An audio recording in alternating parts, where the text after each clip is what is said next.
और अब सबसे बड़ा सवाल यही कि इजरायल ने राफा पर इतना विध्वंसक हमला क्यों किया।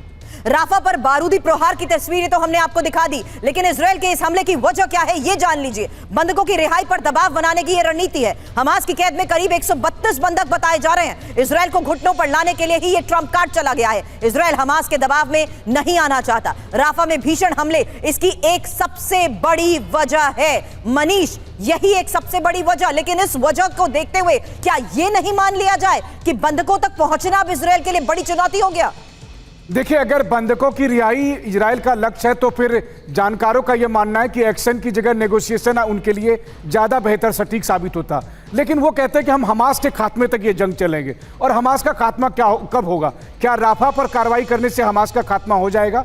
आपके कार्यक्रम में ही हम लोगों ने दर्शकों को यह बताया था कि इजरायल का गाजा का असली प्लान क्या है। हमने कहा था कि कैसे राफा को पार कर वो सिनाई के डेजर्ट तक इन लोगों को पहुंचाना चाहते हैं। तो वो कहते हैं ना कि हाथी निकल गई है, बस पूंछ बाकी है।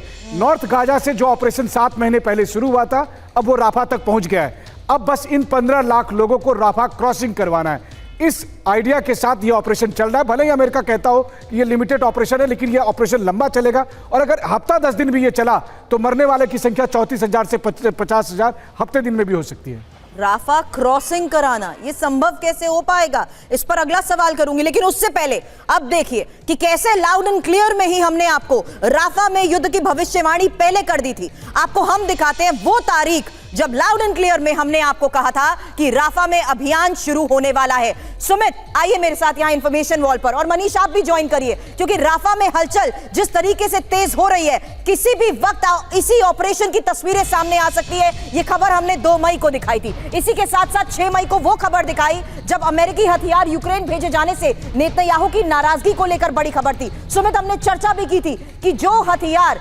इजरायल को भेजे जाने थे वो हथियार यूक्रेन भेजना बहुत भारी पड़ सकता है। क्या आज का एक्शन उसी का नतीजा है? और उससे पहले 22 अप्रैल को हमने दिखाया था कि राफा पर हमला ना करने की अमेरिकी चेतावनी को भी अब यहां वॉर कैबिनेट में रहते हुए रक्षा मंत्री कह चुके हैं कि हम मानने को तैयार नहीं है। सबसे पहले सुमित देखिए, सबसे इंपॉर्टेंट यह है कि ये आप मान के चलिए कि अब अमेरिका ने भी अपने हाथ खड़े कर दिए कि वो इजराइल को इस मामले में नहीं समझा सकता। इसीलिए लगातार देखिए राफा के ऊपर अटैक किया जाता है। और अगर आप 7 अक्टूबर के बाद नेतन्याहू और या फिर आप आईडीएफ का बयान सुने तो उन्होंने कहा था कि हम इसका कोई फौरी इलाज या फौरी एक्शन नहीं चाहते, हम इसको टेम्परेरी नहीं, हम इसको परमानेंट सोल्यूशन चाहते हैं। और यही वजह है कि अगर वो परमानेंट सोल्यूशन करना है तो फिर राफा को अपने हाथ में लेना पड़ेगा। और लगातार यही वजह है कि आपने जिस तरीके से देखा, पहले ऑपरेशन नॉर्थ चले, फिर आपने देखा कि वो राफा की तरफ बढ़े, अब राफा की तरफ से नीचे से ऊपर चल रहे हैं। और एक ऐसे कंसोलिडेट इलाका बना दिया जाएगा जहां पर हमास या फिर ये लोग इकट्ठा होंगे और पूरे इलाके को कंट्रोल कौन करेगा? इजराइल करेगा। तो ये एक तरीके का परमानेंट सोल्यूशन है दोनों युद्ध फ्रंट पर,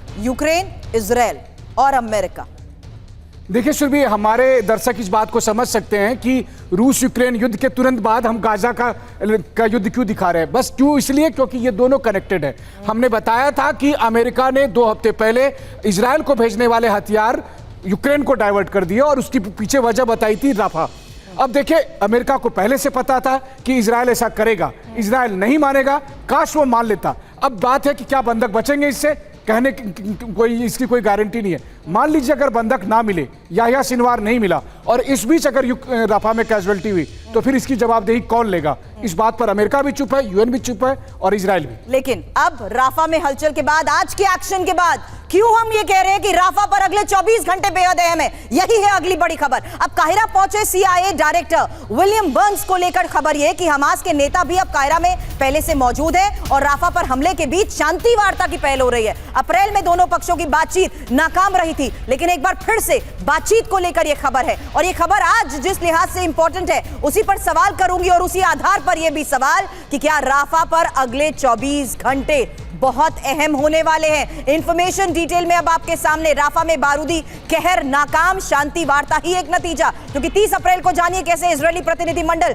मिस्र गया था। प्रतिनिधिमंडल में ही मोसाद और शिनबेट के साथ साथ आईडीएफ के मेंबर्स भी मौजूद थे। अब मिस्र में हमास के साथ बंधक संकट पर चर्चा हुई थी। यहां तक कि हमास को 40 दिन के युद्ध विराम का प्रस्ताव मिला था और पहले चरण में 30 से ज्यादा बंधक रिहा किए जाने की शर्त थी।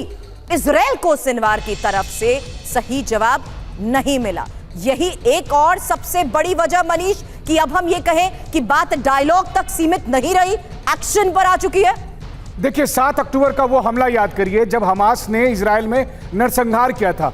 भारत समेत पूरी दुनिया ने इजराइल का साथ दिया और अब अमेरिका के राष्ट्रपति जो बाइडेन कहते हैं कि महज 7 महीने के भीतर हर कोई भूल गया कि 7 अक्टूबर को क्या हुआ था। ऐसा क्यों कहते हैं? ऐसा इसलिए कहते हैं क्योंकि गाजा में इजराइल ने जो एक्शन किया उससे इजराइल के सहयोगी देश भी सहमत नहीं थे और अब राफा में ये एक्शन चल रहा है। कहा यही जा रहा है कि याह्या सिनवार को पकड़ेंगे, याह्या सिनवार को मार देंगे, लेकिन 7 महीने तक में याह्या सिनवार का पता नहीं चला।